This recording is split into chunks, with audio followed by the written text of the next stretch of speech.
Hello everyone!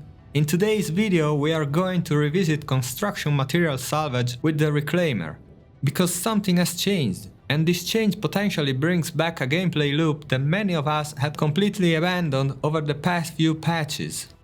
Since the introduction of mandatory refining for construction materials, I personally stopped using the reclaimer for this purpose.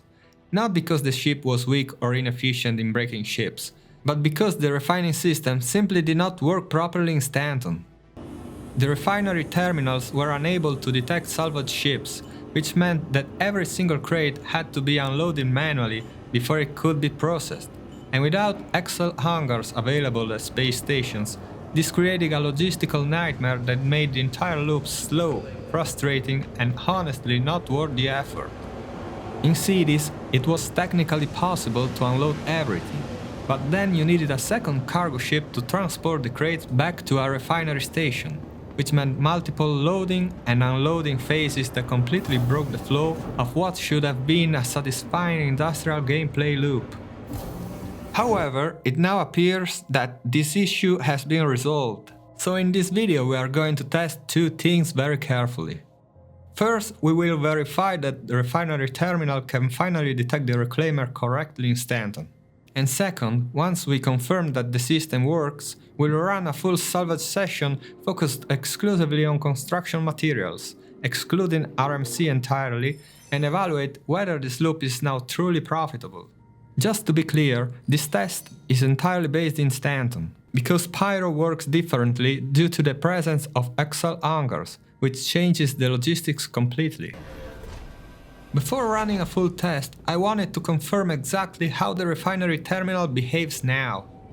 To do this, I placed one 16 SCU crate properly snapped onto the cargo grade inside the reclaimer. And then I placed another 16 SCU crate inside the ship but outside of the grid, so that we could clearly compare how the system reacts to each placement. After docking at the station and storing the ship, I went to the refinery terminal to check what would be detected. What we can immediately see is that the terminal now correctly detects the reclaimer, which is already a major improvement compared to previous patches. However, the detection is limited strictly to the cargo that is placed on the grid. The crate outside the grid is completely invisible to the refining terminal. And the same applies to any construction materials still stored inside the internal buffer of the reclaimer before crate production. This means that if you want to work only with 16 SCU crates for efficiency and simplicity, we are limited to 10 cargo grid slots available in the reclaimer, which allows us to refine only 160 SCU per batch. For this test, I decided not to use 2 SCU crates and not to move crates to the elevator cargo hold, simply to keep the process consistent and manageable. Looking at the terminals more closely, the refining terminal on the right only detects crates that are properly snapped on the grid. Meanwhile, the terminal on the left, which is used to sell unrefined materials, only detects construction materials that are still inside the buffer. However, that terminal purchases them for just one aUEC, which makes that option completely pointless. So the important conclusion here is that the bug has finally been resolved, and the refinery now detects the reclaimer as it should. However, it only processes cargo that is snapped on the grid. From a technical perspective, this makes sense, but in practice it would have been far more convenient if crates stored outside the grid were also recognized, since that would make cargo management inside the ship much smoother. With that confirmed, it is finally time to test profitability. To obtain large ships that provide a significant amount of construction materials, I strongly recommend selecting the 23,000 aUEC salvage missions found in the unverified tab of the Mobiglass. These missions require you to clean up a ship and usually include a 60-minute countdown before inspection forces arrive, which gives more than enough time to fracture and absorb the entire target. An important detail is that as soon as the ship is fractured, the mission is marked as complete, which means you immediately receive the 23,000 aUEC reward even before finishing the absorption process. The ships provided by these 23K missions are usually very large, And in many cases, a single mission is enough to almost completely fill the Reclaimer's 240 SCU buffer. After completing each mission, it becomes necessary to manage the salvage inside your ship carefully. First, 10 crates must be placed on the cargo grid so they can be refined later. Then, the remaining crates need to be stored inside the large salvage processing room. However, while doing this, it is extremely important to leave enough space and a clear movement path, because as soon as you submit the first 160 SCU batch to the refinery, those crates disappear from the grid and you will want to quickly reposition the next set of crates without blocking yourself. For optimal space management, I personally stop once I reach around 1000 SCU total, combining the crates inside the salvage processing and the 240 SCU in the buffer.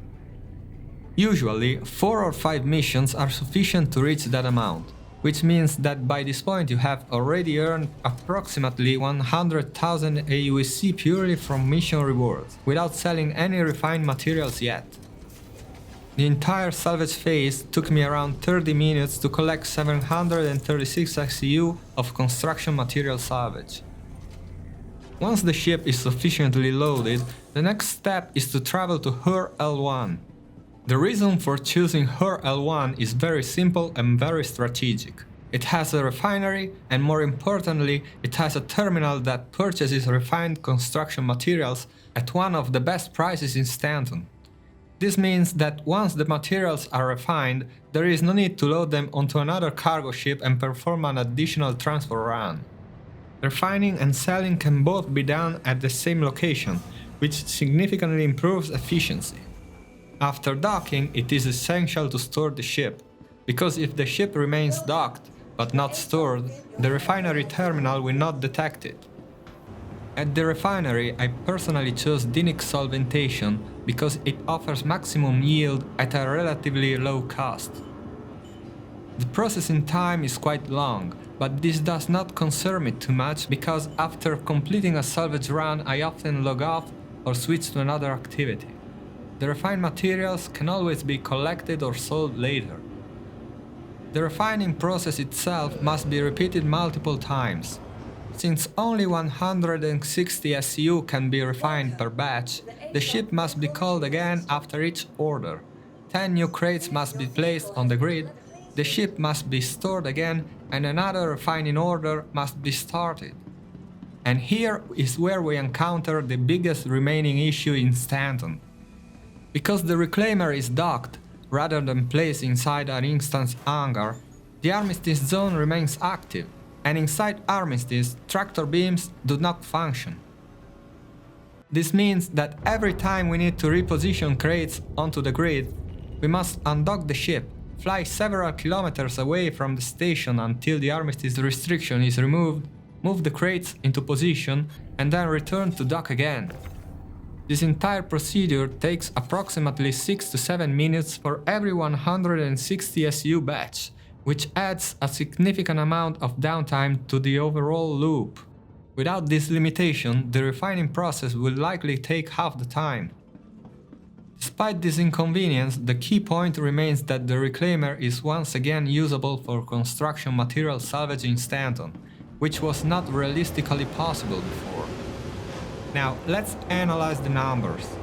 In 30 minutes, I collected 736 SU of construction material salvage. Then I spent approximately 1 full hour unloading and refining the ship using the undocking method required due to the armistice restrictions. So, in a total of 1 hour and 30 minutes of active gameplay, excluding refinery waiting time, I produced 111 SCU of refined construction materials. These were sold for over 1.9 million aUEC. When we add the 100,000 aUEC earned from the mission rewards, the total profit exceeds 1 million aUEC per hour of active gameplay. It is worth emphasizing that without the tractor beam limitation in Armistice, the effective rate could likely approach 2 million aUEC per hour. While these numbers are not as extreme as the profits we had before refining became mandatory, they are still very solid, especially for a gameplay loop that many players, including myself, genuinely enjoy. So overall, construction material salvage with the reclaimer in Stanton is once again viable. It is not perfect, and the armistice limitation still slows the process down more than it should. But compared to the situation we had in previous patches, this is a clear improvement and finally allows this gameplay loop to function again. If you enjoy this kind of structured testing and want to see more detailed breakdowns of what actually works in Star Citizen, consider subscribing to the channel. I focus on practical tests, real numbers and honest evaluations, so you can decide for yourself what is worth your time in the current patch. Let me know in the comments how you would approach this loop in the current patch, and whether you think the profits justify the extra logistics involved. Thanks for watching, and I'll see you in the verse.